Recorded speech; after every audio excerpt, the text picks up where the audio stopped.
তখন ভাবলাম জীবনের সব সুখ আমি ফিরে পেলাম। আমি যে কি করব কিছুই বুঝতে পারছি না কাকিমা। তুমি যেমন করে কাকাকে বুঝিয়ে পারি আমার বউকে আমার কাছে ফিরে দেওয়ার ব্যবস্থা করো, তাহলে আমি তোমার কাছে চিরকৃতজ্ঞ চিরঋণী হয়ে থাকবো তোমার কাছে। তুমি কাকি লও, তুমি আমার মায়ের মতো। আমি এখন কি করব, কোথায় যাবো বলো কাকিমা? হ্যাঁ, আমার তো মরা ছাড়া আর কোনো রাস্তা নাই, বলো। মরবে কিসের জন্য? খেপা ছেলে মরতেছে, রোজ বেলায় সাইডে কথা বলতে নাই। ঠিক তুমি তোমার বউকে পেয়ে যাবে, তুমি অত চিন্তা করছো কিসের লেগে?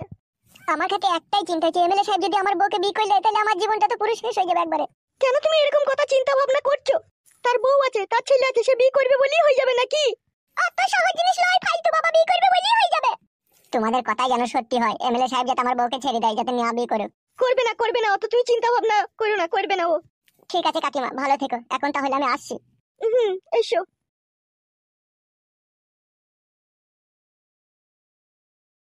মা, বাবা যদি বিয়ে করেই নেয় তাহলে তো ফালতুকে আর বাঁচানো যাবে না, ফালতু তো মরে যাবে। আমি আর কি করবো মা, বল? আমার তো আর কিচ্ছু করার নাই। আমি তো বুকের উপরে পাথর নিয়ে দুনিয়াতে বেঁচে আছি, বল। মা, বাবা একবারও আমাদের কথা ভাবে না, বলো। ভাবলে কি আর এরকম কইতো, বল? জানো মা, ফালতু কত ভালো ছেলে, বিশাল ভালো ছেলে ও। ওকে আমি ভালোবেসেছিলাম, ওকে বিয়ে করতে চেয়েছিলাম, কিন্তু ও রাজি হয়নি। ও বলছে না, আমার বউ আছে, আমি আমার বউকে ভালোবাসি, আমি তোমাকে বিয়ে করতে পারবো না। ও আমাকে বিয়ে করেনি, কিন্তু ওরই বউকে নিয়ে বাবা ছিনিমিনি খেয়েছে। ও কত সহ্য করছে বলো তো। যারা ভালো হয় তাদের কপালেই তো কষ্ট হয় রে মা। কি তলাশই হয়ে দিলা বড় ভাই। কেলাচোদা বিয়েওয়ালা মেয়ের ফুল সজ্জা, পিসার দিয়ে ঠেলতে হবে না, ঠেকালি চুত করে ঢুকে যাবে। ঠিক বললাম তো বড় ভাই? বলেছি সবই ঠিকই আছে, কিন্তু একটু মিস্টেক করে ফেলেছিস। সেটা কিরকম? কেলাচোদা বিয়েওয়ালা ওর নামেই ছিল বে, ওর সব জিনিস আই বড় মেয়ের মতনই ছিল। তাই নাকি? তাহলে ফালতু ফুটু ওরা যে ওকে বিয়ে করেছিল, তাহলে কি ওরা দেখতে আর ঘুমিয়ে গেত নাকি? কেলাচোদা ওই ফালতু ওই ফুট্টু ওরা মারবে গুইতো, ওরা কি বলে পুরুষ বে? পুরুষ তো আমি বে। নারীর কাছে শুলি সে শুধু পুরুষ হয়ে যায় না, বইয়ের কাছে পুরুষের জাগ্রত দেখাইতে গেলে পারে ওই ফুট্টু ফালতুতে জানা আছে কি করতে হবে কি না করতে হবে, সেটা আমার জানা আছে বে। আপনার তো জানা থাকবেই, আপনি হচ্ছেন এমএলএ। আপনি বিয়েওয়ালা আই বড় বিধবা কিছুই মানেন না, তা আপনি জানবেন না তা কে জানবে? আমি জানবো? তুই আমাকে রীতিমতো অপমান করছিস। আপনাকে কি অপমান করবো বড় ভাই? যেটা সত্যি সেটাই বললাম।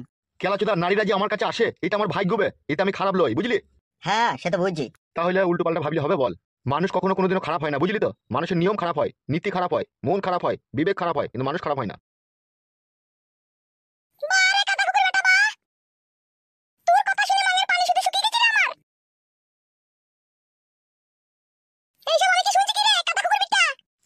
কি শুনছো নারকেল বেগম তুমি? আমি নাকি শুনছি তুই নাকি ঢেমনি করছিস? কে বললো কে তোমাকে আমি ঢেমনি করছি? সব আমার কাছে খবর আছে, ওই ফালতু নাকি বলছি ওর বউয়ের সাথে শুনছি নাকি তুমি নাকি প্রেম ভালোবাসা করছো। ভুল শুনেছো নারকেল বেগম তুমি। এতটাই কি আমি খারাপ হয়ে গেছি তুমি থাকতে আমি অন্য মেয়ের সাথে প্রেম করবো? এই 2 বছর তুমি আমার সাথে ভালোবাসার সম্পর্ক রেখে তুমি তাইলে আমাকে এই চিনলা? আমার মতো পাক পবিত্র ছেলের কাছে তোমার মতো সুন্দরী রূপসী নারী থাকতে আমার জীবনে আর কোনো নারীর প্রয়োজন পড়বে নারকেল বেগম? কেন ভুল বুঝছো তুমি আমাকে? আমি তোমাকে ভুল বুঝিনি, রাস্তায় আসতে আসতে একজন বলল সেই জন্য তোমাকে আমি কথাটা বললাম। পরের কথা কেন শুনলে নারকেল বেগম? তুমি তো আমাকে ভালোবাসো, তোমার বোঝা উচিত ছিল না এটা যে আমার স্বামী এমএলএ সাহেব এই কাজ করতে পারে না?